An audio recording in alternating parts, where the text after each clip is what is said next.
嗱，咁啊，大家幫我將呢一個直播 share 出去先嚇，咁啊，然之後咧就係最緊要就讚好啦咁樣。咁啊，今日咧就頭先講啦，邀請咗邵文津師傅咧就嚟同我哋講一講咧唔同嘅一啲嘅話題嘅。咁啊，因為今日咧講嘅嘢就比較闊啲啊，宏觀啲，咁啊講下啲時事嘅嘢，咁啊同呢一個玄學啊，到底有啲乜嘢嘅可以參考咧？大家嗱，咁啊喺呢一個嘅熒光幕咧，咁我 show 咗張圖出嚟啊，咁啊最近嘅。9個月之前，咁啊10月21號嘅9個月前，即係今年嘅1月啦嚇，今年嘅1月播出。我諗應該我同你拍嘅時間，可能係甚至乎12月尾或者1月頭添。我諗啊，師傅嗰陣係應該係好早噶。係啊，再早啲啊，一定係。咁啊，所以即係9個月、10個月之前咧，我哋已經拍咗一集。咁咧，咁啊，師傅咧就講到咧，就係話。當時已經講啦，就話南北韓嗰邊咧就特別需要小心啊，咁所以就大家睇到啦啊，直情咧就係即係嗰頭都講未講完啊嚇，呢年都仲未完結，咁啊已經咁啊大家都留意到啦，最近呢一個嘅人稱瘋狂的肥仔啊，咁就係阿金正恩啊，咁啊金正恩咧最近咧又搞咗好多嘢出嚟係嘛，咁啊先炸咗條橋，咁嗰條橋咧就係即係不嬲都寓意咧就係同呢一個嘅南韓咧係有聯繫嘅。咁佢炸咗佢，咁啊從而咧，澤連斯基咧，我睇翻咧，原來都已經有出嚟講過，其實佢都已經係再早啲嘅時間已經收到風啦，就係喂金正恩擺到明咧，就可能有份參戰啊，先係提供武器，咁啊繼而就有份參戰，咁啊然之後咧到現在啦嚇，咁啊即係都已經有一啲嘅重磅嘅消息咧，就講到出嚟咧，就係話金正恩極有可能咧就已經即係派咗12000個軍隊出嚟啦。咁所以咧，大家都即係我覺得呢個都不容忽視啊，絕對係不容忽視，因為即係呢個北韓啦，即係從來都係雖然即係叫地方細細，即係比起俄羅斯啊、美國、中國嘅地方細細，但係咧，喂，即係坊間都講噶嘛，呢條友傻噶嘛，係嘛？你見到佢上位真係不擇手段㗎，大佬殺人唔眨眼嘅嚇，咁所以喂。嚟緊到底嗰件事有啲乜？嗰件事會點樣咧？咁一陣間我哋同阿師傅詳細去講嘅，咁大家都睇到個圖啦咁樣。咁啊，師傅我想即係 recall 翻先嗰陣你係點樣基於啲乜嘢去講提及到呢樣嘢咧哦，咁樣嘅，咁我之前咧就一路都強調咧，就話九運一入咗九運咧，即係2024年開始。咁啊，九運咧就地球上好多戰爭噶喎，係嘛？咁啊，好早我都講過咧，就呢個上次六壬神課都計過9個月前咧用六壬神課咧，大六壬神課計過奇門都計過。個地球上咧會有3場戰爭噶喎，全地球有3個地方會戰爭打仗。咁咧就即係講明啦，歐洲打咗啦，係嘛？好早我都話21年冬天。我都話咧歐洲會打仗，咁啊 Facebook 都寫咗喎，我 Facebook 嗰度有即係做咗記錄跟住之後話中東哎呦第2場咧，第3場就亞洲區，咁亞洲區嗰陣時好多網友我啲即係客戶或者一啲做生意嘅朋友客戶就猛追住我問㗎，趙師傅亞洲區會有第3場戰爭邊鬼度啊？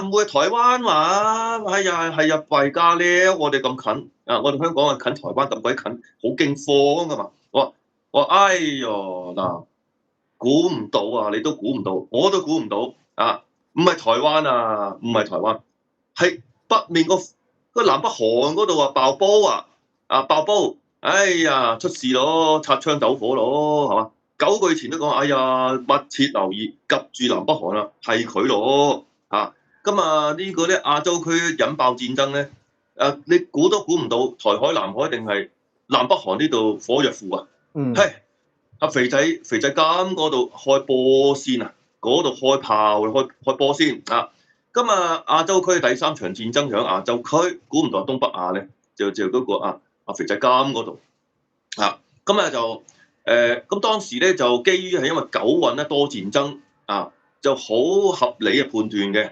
第3咧就係話咧當時咧我哋係預計，因為我好早我記得唔知幾時咧我計過南北韓統一，2028年南北韓統一咗，我奇怪咯，莫名其妙點解2028年南北韓統一咗嘅？咁離奇嘅？呢單嘢夠古怪喎！嗰時我哋上堂啊，大陸任神父奇門嗰個上堂啊，我哋上堂啊，奇門大陸任上堂嘅時間咧，有學生無啦啦問起我，佢話：南北韓將來點啊？南北韓將來點？開咗盤，咦？統一咗喎！哎呦，神奇神奇！2028年統一咗啊！咁啊，梗係出咗事啦，梗係出咗事啊！結果就更加肯定啦，南北韓實要嚟一場嘅勝負啊，分勝負啊，一定要分勝負，冇得傾。加埋九運咧多戰爭嘛，咁啊，所以兩個原因咧就令我判斷睇盤睇到賽果啦，係咁樣基於咁樣睇出嚟。咦？咁啊呢一個睇到個賽果，咁但係個賽果係即係你純粹就係講咗呢一個嘅嗰個統一啦咁樣，咁但係就邊個贏係不能透露定係點咧？邊個人都知，不過唔講得。係，OK，咁但係當然啦，即係如果你純粹睇到現在呢個嗰個嘅局勢咁金正恩冇可能咁順攤噶嘛，係咪先？咁一定有啲嘢會做噶啦。係咁就所以咧就嗱，基於九運多戰爭，就睇到咧呢個亞洲區遲早嚟一個火拼第二就因為南北韓統一呢個盤睇莫名其妙無意中睇到南北韓統一咧，就更加確認到咧兩個佢兩兄弟咧遲早要開波，咁幾時咧？其實我同佢講我都開埋盤睇咗咯，幾時開波？幾時開始咧就各不相讓開火佢嚟緊係真係玩堅嘅喎嗱，所以依家咧我哋全世界咧好低估呢個問題。仲有話美國咧好多先知預言家牧師好多啲乜先知通靈嘅周圍講話美國大選之前10月驚喜，10月有事發生，有戰爭發生，要講啲咁嘢咁快？喂，美國講噶，美國嗰啲先知講噶，美國好多啲牧師先知講，哎呀美國大選前咧，地球會有事發生10月驚喜，10月驚喜咯，咁會最大機會有戰爭來講啲咁嘢，今日其實咧，但係佢又冇講話邊度喎，佢啲咩美國嘅先知都好，佢都好似睇到咯噃，但係佢冇講邊度，唔知。係。但係我哋9個月前都講話，哎呦，亞洲區再小心肥仔金嗰度喎，係嘛？咁同埋咧，我哋呢幾天咧，最近呢幾天我哋重新我哋又開盤，再探討再檢討一下南北韓個形勢咁咧就我指住俾你睇我一指住俾你睇，大陸任嗰個盤我俾咗你噶啦喎。呢個。大陸任嗰個盤，你睇到我睇唔到你睇到我睇唔到，係點解大陸任嗰個？我攞鏡頭黐埋我你可以唔使，你 show 翻你個樣得啦。好，即係上邊 show 咗2024年10月16號嘅晚上19點42分嗰個嘛。冇錯啦，就呢個盤係啦。咁呢個大陸任神貨嘅，咁奇門遁甲咧，奇門遁甲睇得就更加刺激啲嘢係嗱，呢個奇門遁甲。咁你想講邊個先？講到大陸任先啦好。你知我非常喜歡大陸任㗎嘛係國寶嚟㗎，好嘢嚟㗎。係我而家啲學生跟我學完奇門，個個都話追住我要學大陸任嘅。太好啊！呢件嘢呢個術數正好嘢嚟嘅，國寶嚟嘅。好。古代伍子胥吳越春秋伍子胥就用呢招好犀利㗎。好啦，大陸任神貨睇啦，哎呀悲觀咯，大陸任神貨一睇話，弊啦，即係始終唔相信南北韓會發生事，始終唔相信南北韓會兩兄弟，佢兩兄弟睇唔開，結果開大陸任神貨，大陸任神貨開咗啦悲觀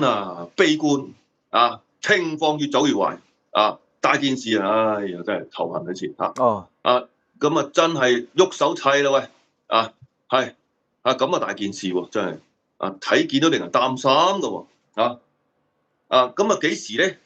時間都有埋喎。嗯基本上咧入咗九運咧，南北韓呢場戰爭啊，走唔甩㗎，冇辦法避免㗎，走唔到㗎，實喐㗎，實打㗎。今日咁係幾時嚟啦咧？我幾時咧？哎呀，好憂心啊！嗯即係其實我都好，即係我哋嗱，邵師傅都係凡人我哋都係凡人一個不過掌握多啲術數工具即係咧就睇得通透啲係咁同埋咧就喂一片擔心咯，一片擔心就通知啲街坊街坊嘅要多少做啲準備或者關注，點解啊？喂，如果嗰度一喐個手，喂個世界就唔穩定㗎啦噃。咁嗰啲金銀會升㗎啦噃，嗰啲咩糧食石又會升㗎啦喎，係嘛？咁通脹啊嘛，同埋呢啲會嚇。咁講過去，嗱悲觀呢個盤，這個盤衰盤悲觀即是咩意思啊？喐啦，有事發生啦咁希望最好唔好真係唔好嚟最好呢個盤係失準，最好呢個盤係唔準唔該我哋唔想佢準今日但係呢個盤咧，爆鑊嘅時間咧，真係會喐手打交嘅時候咧，快則就1月，快則就新歷嘅1月，遲則4、5、6、7月，快則就1月，遲則就4、5、6、7月，咁肥仔金兩兄弟睇唔開啦，咁樣嘅，得唔得？係快則就1月，遲則就快喎，真係4、5、6、7月，咁2025年，喂，哎呀，我之前我同佢講2025富人劫啊嘛，記唔記得啊？記得。講咗好多次我講到，講到自己都覺得自己好煩好囉嗦2025富人劫點解？點解會有富人劫㗎？因為無啦啦局勢改變啊嘛，係嘛？嗰啲投資咪有問題啦，係嘛？仲有你唔好忘記喎，你千祈唔好忘記，南北韓喐手，日本去唔去啊？你話日本去唔去啊？你話日本一走咗過去，大件事啊！我同你講，真係頭都痕㗎，係嘛？點解依家咧？依家已經新聞講㗎，新聞講唔係我哋講啊，新聞都講咗，依家咧南韓係容許日本派兵過去喎，派軍過去喎，兩個南韓同日本握手好朋友兩個咧做呢個亞洲個聯繫咗啦喎，係嘛？仲係咪想話搞個小北約都唔知總之咧南北韓一開 band 一開機嚟啦，日本就順利咧就可以過去南韓嗰邊㗎啦喎，你咪刺激喎呢單嘢咁呢個又好得意喎咁大家都知，因為日本啱啱最近就轉領導人啊嘛，係咪先？咁轉咗領導人，咁跟住就隨之而嚟就引發咗呢啲咁樣嘅事情。咁當然唔係話因為日本轉領導人而有啲咁嘅事情啦。咁即係好多時都係個局勢，即係整體係佢要嚟就要嚟㗎啦咁樣。咁但係如果咁睇，咁其實嗱，即係學你話齋啦，喂，既然日本咁近，咁似乎佢都一定要去即係做啲嘢啦，點都係嘛？因為南韓始終都係 friend 嚟㗎嘛，係咪？喂，咁如果我咁講，同樣地你擸埋所有嘢，咁即係既然南韓啲 friend 要幫手，咁北韓都有 friend 㗎嘛，咁都要做嘢㗎啦噃。咁你隨之於而嚟嘅就係之後又話赤馬紅羊劫開始咁其實係咪有啲暗示咧，師傅？其實咧赤馬紅羊劫就一定唔係無啦啦嚟㗎，係嘛？前面總有啲叫做1、2、3部曲。1、2、3部曲嘅序幕㗎係嘛？根本慢慢就一路咧就1+2+3+4咁加出嚟，加下累積就變咗赤馬紅羊劫㗎啦噃，係嘛？咁呢個咧就確實就係26、27年之前到底發生咩事，累積咗咩仇恨恩怨到底全世界咧係因為經濟啦、金錢啦、戰爭啦、仇恨啦，定係意識形態不同咪開始醖釀緊㗎啦喎，咁所以成日都講26、27赤馬紅羊劫，成日都講，全香港都講，全世界都講。喂，大佬赤馬紅羊劫點解發生？最重要點解嘛？依家問題就係26年之前出咗問題啦，嗰個所謂經濟解決唔到，意識形態解決唔到，係嘛？思想都結合唔到，加埋咧天災哦，一場可怕嘅天災哦，震到咧佢唔出劫都唔得啊！赤馬紅羊劫啊嗱，佢25年嗰場天災好可怕震到咧冇劫都唔得大件事。咁依家問題就話，到底係爆發戰爭先啦，係爆發天災大地震先啦，還是係一齊嚟咧？係嘛？或者係邊個先後咧？其實恕我直言戰爭就開動咗啦，跟住天災嚟然後咧就嗰個2627咧就話亂糟亂紛飛咁嘅事發生，就話日本新領導人我話俾你聽啊，日本新領導人一上啊，更加確定大地震石破茂咧，我遲啲 WhatsApp 補充俾你遲啲 WhatsApp 咧補充俾你。就因為咧，之前咧有個學生咧就好中意去日本旅行嘅佢兩小情侶啊，成日去日本旅行嘅。因為之前又問我話：師傅啊，最近咧日本選舉啦，有個女人要參選，就有個男嘅石破茂，一個女叫做唔知乜鬼子你知日本名我記唔晒嘅呢女人啲名川島芳子定係乜嘢都唔知戲嚟㗎咁有時都記唔到好多字啊嘛，佢係嘛？咁結果咧就嗰個哇一聽嗰時我同我話日本鷹派上因為咧九運咧就戰爭全世界亂紛飛戰爭嘅，梗係鷹派上啦嘛！嚟緊全世界記住唔止日本喎，唔止日本喎，全世界都係鷹派上啊，全部都係喐手喐腳㗎逐個都上㗎啦咁咧美國侵上。美國侵上，侵夠惡阿侵哇阿侵你睇一睇上知阿侵惡咁咧呢啲係鷹派美國就鷹派上，唔係嗰啲林姐姐嗰啲小婦人嗰啲唔係咦，等陣先，即係師傅呢度咧就揭露咗少少玄機啦。即係如果按翻你嘅一個預測或者分析咧，就係嚟緊呢個美國總統大選咧，特朗普係好大機會咧就係會當選嘅。係你記住嚟緊咧。全部簡直惡形惡相哇！啲惡形惡相大隻佬好惡㗎。嗰啲林姐姐小婦人嗰啲，嗰啲唔啱九運時勢打仗唔啱女人㗎嗰啲林姐姐成日咧就成日講嗰啲叫做世界外遇和平已經唔 work 啦。講理想講呢個有咩情操啲唔係嗰啲㗎今日日本如是，美國如是，日本咧。嗰時我就講：喂，日本一男一女選，梗係男嗰個贏啦，鷹派嗰個贏啦。尤其是個名叫咩？你個名？石破茂。石破茂幾惡破軍星嚟㗎嘛？石破茂破咪破軍係嘛？咁另外咧，石破茂一上我就更加肯定，日本大地震要來咯！日本大地震要來咯！呢個名咧話俾你聽，石破天驚包括咧想打仗。第二咧，佢個名暗示地動山搖呢個名石破茂石破茂係咩意思石有土石係土破 Q 咗破土石都破 Q 埋係嘛？我俾你我測字喂阿邵師傅唔係淨係玩大陸任神火唔係淨係玩奇門遁甲㗎嘛？我哋玩埋姓名學，玩埋測字，玩埋梅花心譯㗎喎，係嘛？咁我話俾你聽，玩下測字，今次咧。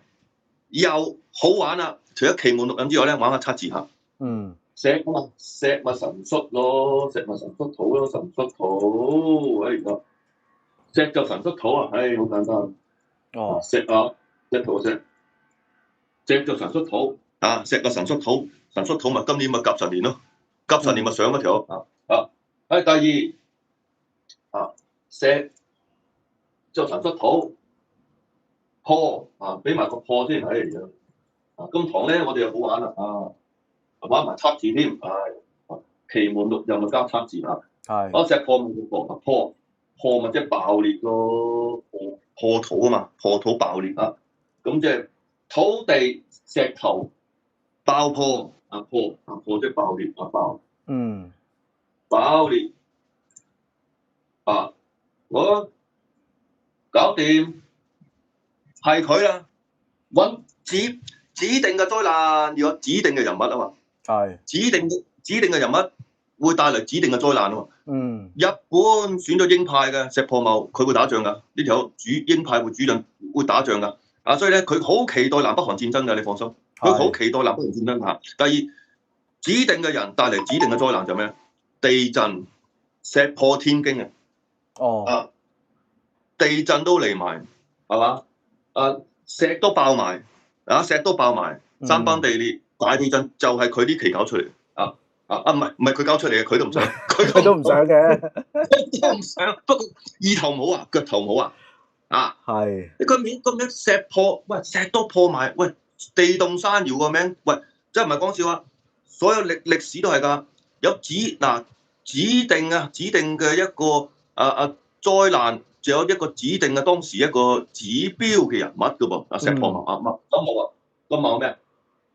寫埋個茂先。茂OK。呢個有茂石破茂石破茂係人稱茂利個茂嚇。茂利個茂木克土啊，又係呢個茂克土。哦。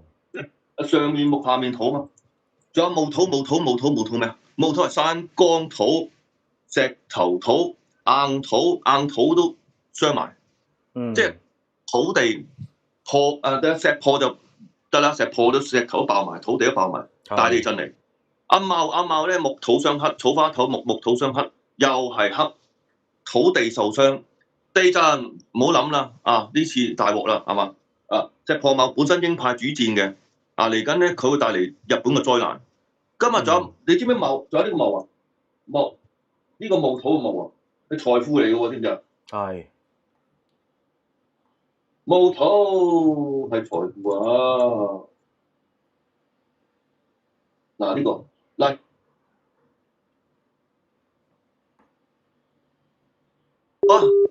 財富都衰埋大件事。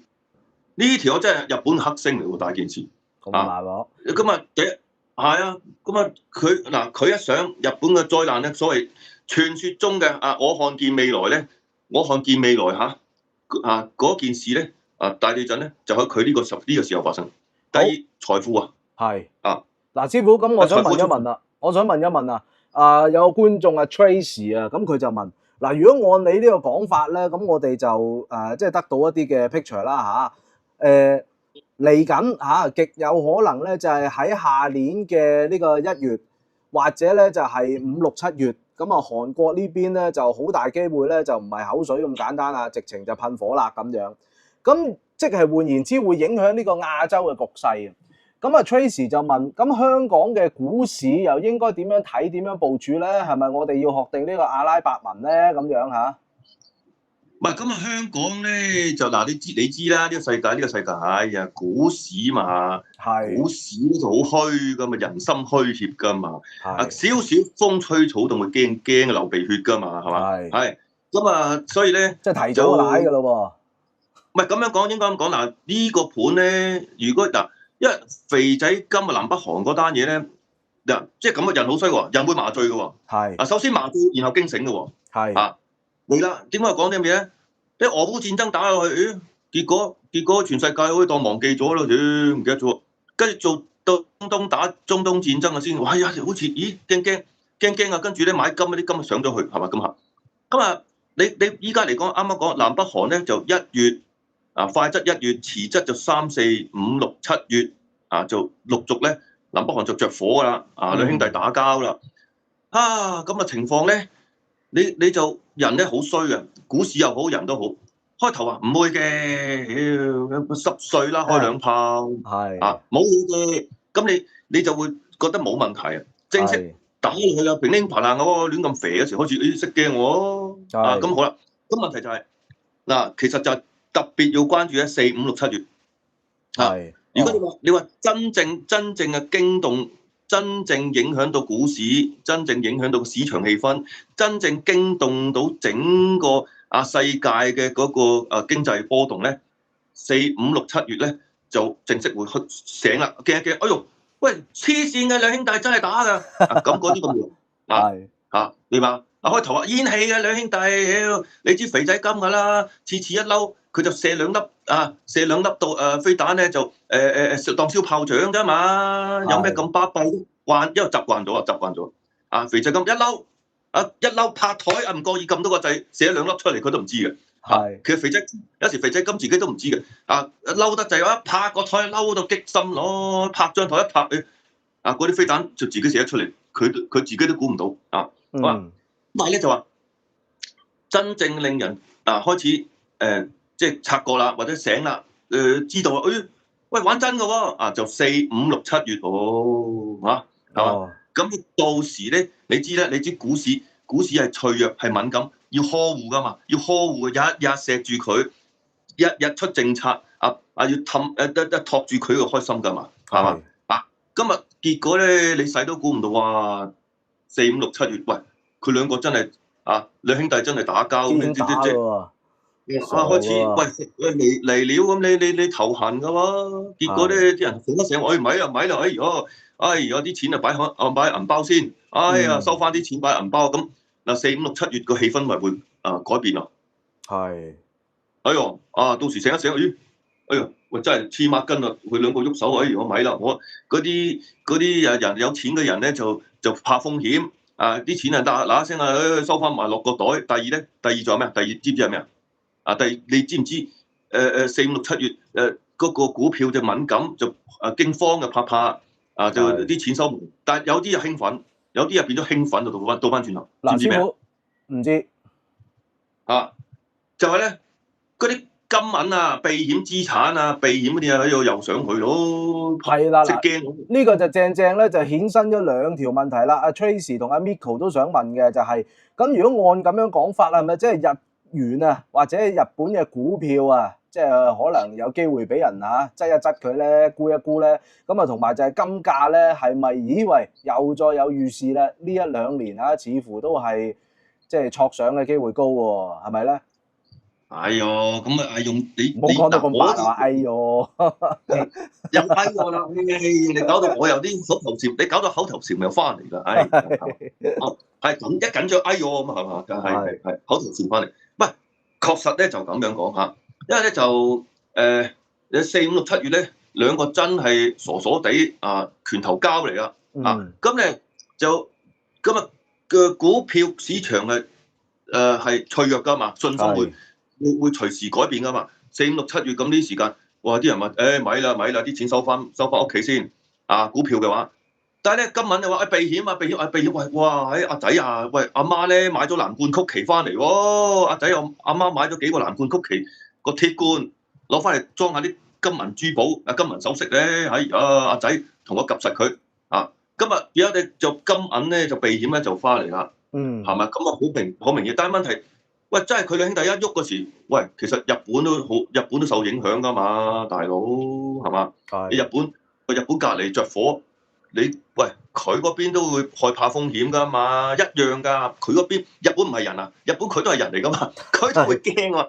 日本啲人炒股票噶嘛，大佬佢都會識驚咁係嘛？咁佢咪嗱聲，咪啲錢咪又搬翻床下底咯，係嘛？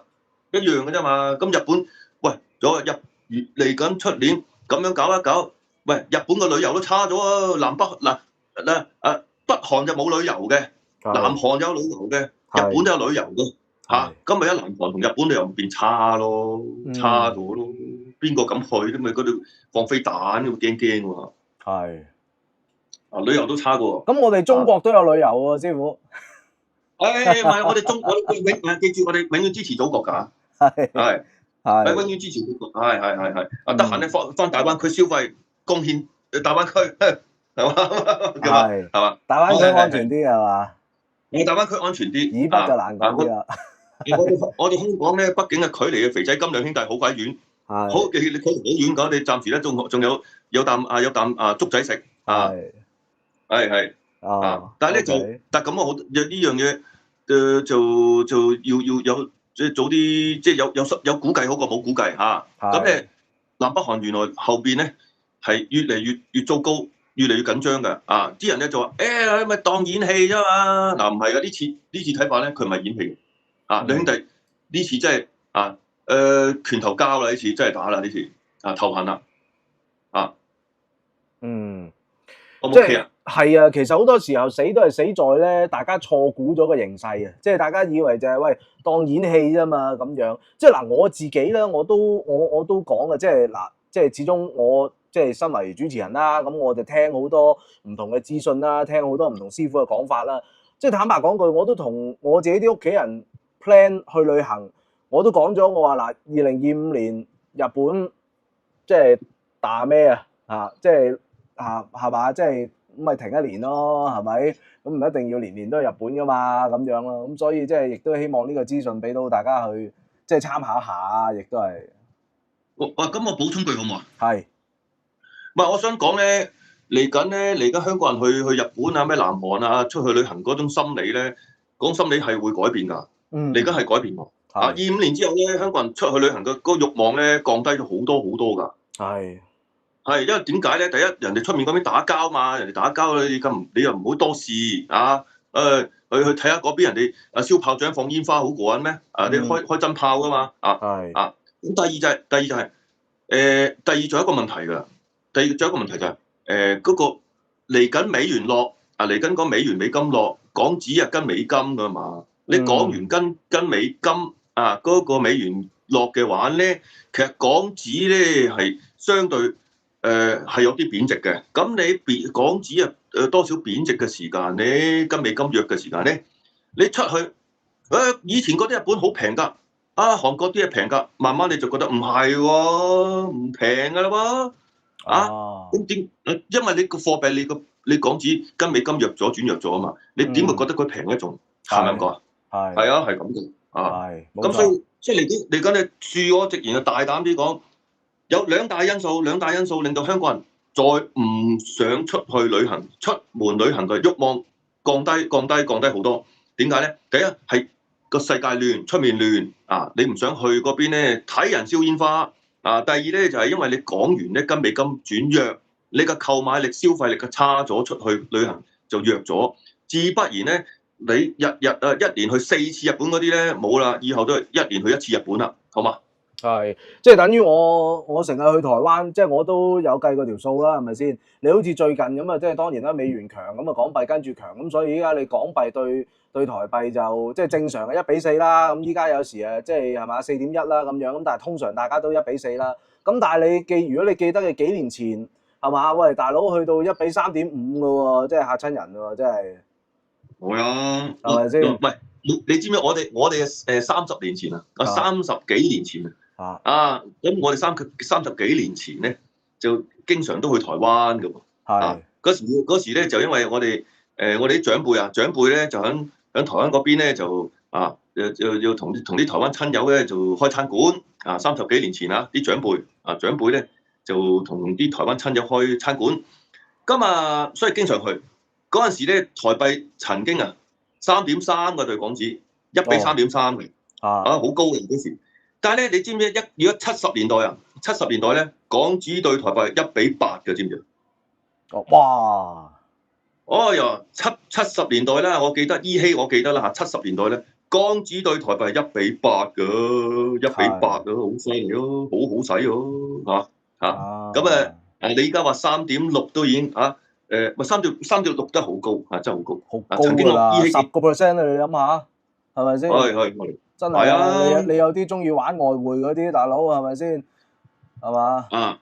依家咧現在咧港紙係高水對於全世界咧港紙跟美金都對全世界仲係高水。不過嚟緊就侵一上美國侵一上之後咧，佢會侵一上咧，就美國嗰個經濟、股市、貨幣咧就會落翻嚟㗎，即係向下㗎咁情況咧。